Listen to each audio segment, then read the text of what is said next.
Bismillahirrahmanirrahim. Assalamualaikum warahmatullahi wabarakatuh. Perkenalkan, saya Sati Rosnayati dan rekan saya Mila Emilia Yulianti. Kami dari kelompok 8 akan membahas materi tentang perdagangan internasional dan pembayaran internasional. Di sini ada pembahasannya. Yang pertama itu, apa itu perdagangan internasional? Dan yang kedua, apa itu pembayaran internasional? Part 1, apa itu perdagangan internasional, akan dibahas oleh Mila. Silakan Mila. Pengertian perdagangan internasional. Perdagangan internasional adalah proses yang sistematis dan objektif untuk melakukan evaluasi atas perjanjian perdagangan internasional berdasarkan pertimbangan kepentingan nasional. Berikutnya sumber-sumber hukum dagang internasional.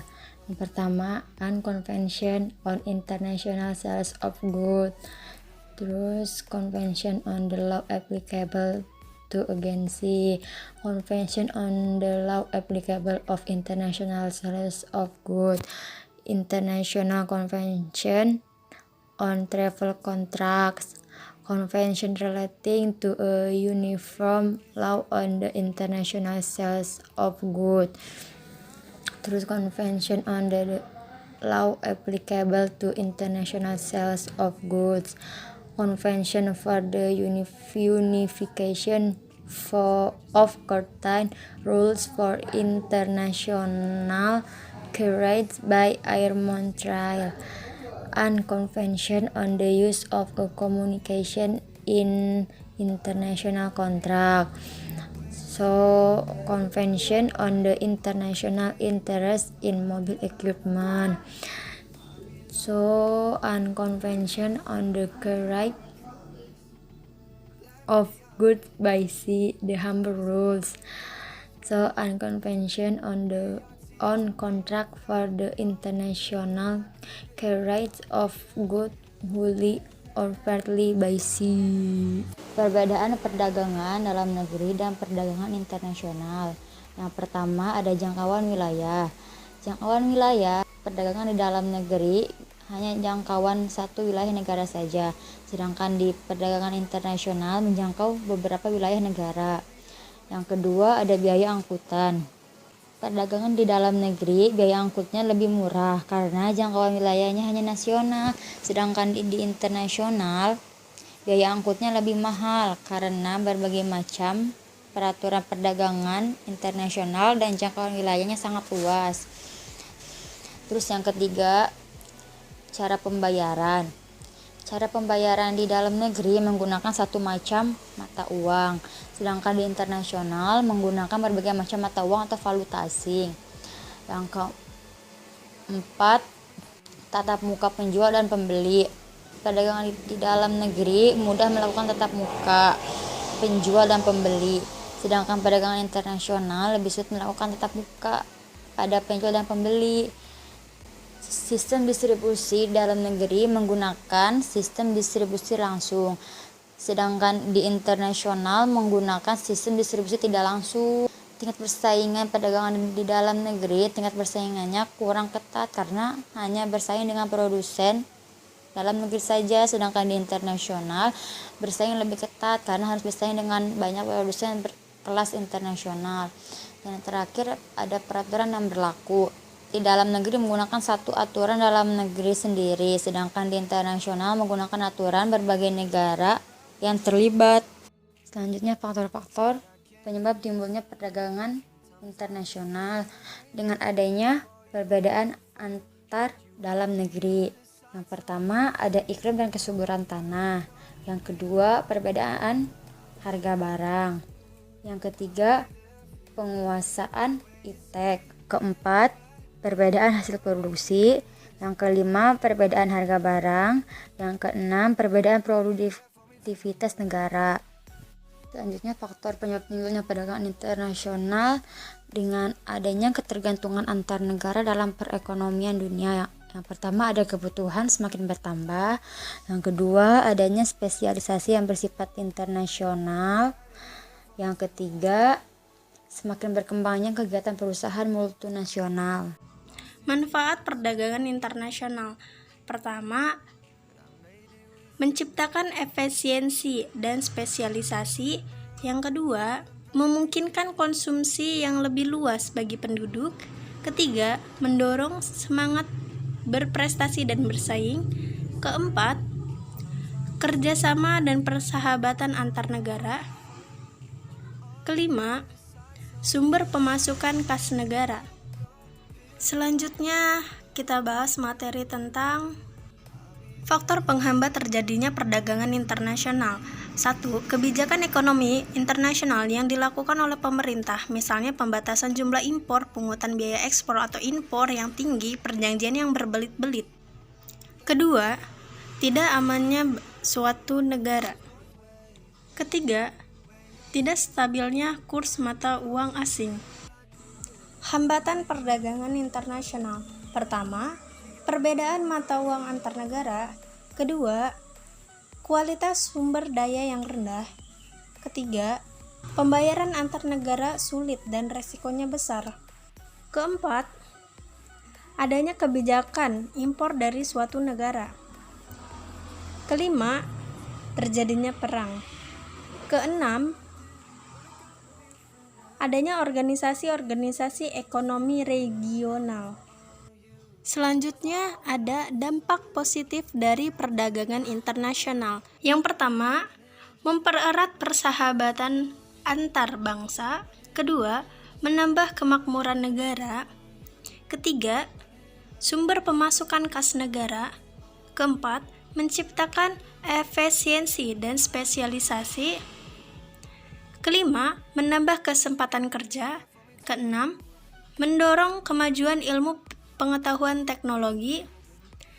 Ketujuh, kemungkinan konsumsi yang lebih luas bagi penduduk suatu negara. Dampak negatif perdagangan internasional. Pertama, adanya ketergantungan suatu negara terhadap negara lain. Kedua, adanya persaingan yang tidak sehat dalam perdagangan internasional. Tiga, banyak industri kecil yang kurang mampu bersaing menjadi gulung tikar. Keempat, adanya pola konsumsi masyarakat yang meniru negara yang lebih maju. Kelima,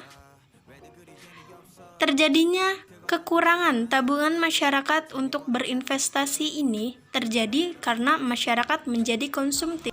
Keenam, timbul penjajahan ekonomi oleh negara yang lebih maju. Selanjutnya, materi kedua tentang pembayaran internasional. Pengertian pembayaran internasional. Adapun mengenai mekanisme pembayaran pada kegiatan ekspor dan impor sudah dapat dipastikan bank memiliki andil dan peran serta fungsi untuk menjamin terlaksananya pembayaran dan pengiriman barang pemenuhan prestasi oleh kedua belah pihak. Namun, selain bank juga ada pihak lain selain bank yang juga memiliki andil dan peran serta fungsi yang tidak kalah pentingnya dengan bank dalam mekanisme pembayaran internasional tersebut. Bank ini terdiri dari Bank Umum, World Bank atau Bank Dunia, dan The Asian Development Bank atau Bank Pembangunan Asia. Yang terakhir ada Bank Pembangunan Islam. Bank Umum yang melakukan kegiatan operasionalnya di dalam wilayah ekspor dan dalam wilayah impor, akan tetapi tidak semua bank umum dapat terlibat dalam kegiatan ekspor impor tersebut. Karena dalam mekanisme pembayaran pada kegiatan ekspor impor ini, yang dapat melakukannya adalah bank devisa, yaitu bank umum yang dapat melakukan kegiatan operasionalnya di dalam maupun di luar. Selanjutnya ada World Bank atau Bank Dunia. Pada dasarnya, Bank Dunia didirikan dengan tujuan untuk memberikan solusi atas permasalahan-permasalahan internasionalnya di bidang moneter dan keuangan lainnya. Dalam hubungannya dengan perdagangan dunia, bank tidak hanya memberikan bantuan kepada negara berkembang dan negara miskin saja, akan tetapi juga mempunyai andil untuk memberikan bantuan kepada sektor-sektor swasta negara berkembang. Yang ketiga ada The Asian Development Bank atau Bank Pembangunan Asia. Dalam rangka kerjasama ekonomi dan pembangunan antara negara-negara Asia sekaligus sebagai alternatif bantuan akibat sulitnya memperoleh bantuan dari negara-negara maju. Sehingga dalam perkembangannya, Asia ini memiliki upaya untuk meningkatkan pertumbuhan ekonomi negara-negara di benua Asia, terutama dalam hal perdagangan barang dan jasa. Selanjutnya, yang terakhir ada Bank Pembangunan Islam. Ide pembentukan pembangunan Islam ini pada dasarnya adalah untuk melindungi sistem keuangan negara-negara Islam di seluruh dunia di bidang perdagangan dan pembangunan, yang mana secara tidak langsung Bank Pembangunan Islam ini juga berusaha untuk melindungi para eksportir maupun importir yang melakukan transaksi keuangannya di negara-negara Islam, serta juga bertujuan untuk memajukan perekonomian negara Islam melalui sistem perbankan yang berbasiskan syariah. Selanjutnya ada lembaga bukan bank. Yang pertama ada World Trade Organization atau WTO, yang kedua International Money Fund atau IMF, terus ada asuransi. World Trade Organization, tujuan dari pembentukan organisasi perdagangan dunia ini adalah untuk menjamin terlaksananya ketentuan-ketentuan General Agreement on Tariff and Trade dalam perdagangan dunia, yang dalam hal ini adalah kegiatan ekspor dan impor. Kemudian ada International Money Fund atau IMF. Pendirian International Monetary Fund bersamaan dengan pendirian Bank Dunia, yaitu sama-sama dimaksudkan untuk penyediaan perangkat moneter dan keuangan demi kemakmuran dunia, yang mana perbedaan dengan Bank Dunia adalah International Monetary Fund bukan lembaga keuangan berbentuk bank, akan tetapi merupakan suatu lembaga keuangan yang pendanaannya berasal dari sumbangan para anggotanya yang dikenal dengan kuota. Kemudian ada asuransi. Asuransi dalam kegiatan ekspor impor ini bukanlah peran pokok, yang artinya pihak asuransi bisa saja diikutsertakan dalam kegiatan perdagangan tersebut dan bisa saja tidak, tergantung dari kesepakatan kedua belah pihak dalam melaksanakan peranannya pada kegiatan ekspor impor. Asuransi tersebut menjamin bahwa pihak eksportir dan importer terhindar dari kerugian, atau tentu saja kedua pihak akan membayar premi yang pantas kepada asuransi tersebut. Mekanisme pembayaran internasional terbagi menjadi 5. Pertama, advance payment, di mana dalam mekanismenya pada kegiatan ekspor dan impor, pembeli di negara tertentu harus mengirimkan uangnya terlebih dahulu sebelum penjual di negara lain mengirimkan barangnya. Kedua, open account, pembayaran dilakukan setelah pembeli menerima barangnya, sehingga dapat dikatakan bahwa mekanisme open account merupakan kebalikan dari advance payment. Ketiga, documentary collection, sistem pembayaran dengan cara mengirimkan dokumen kepemilikan dan dokumen pendukung melalui bank. Keempat, clean collection.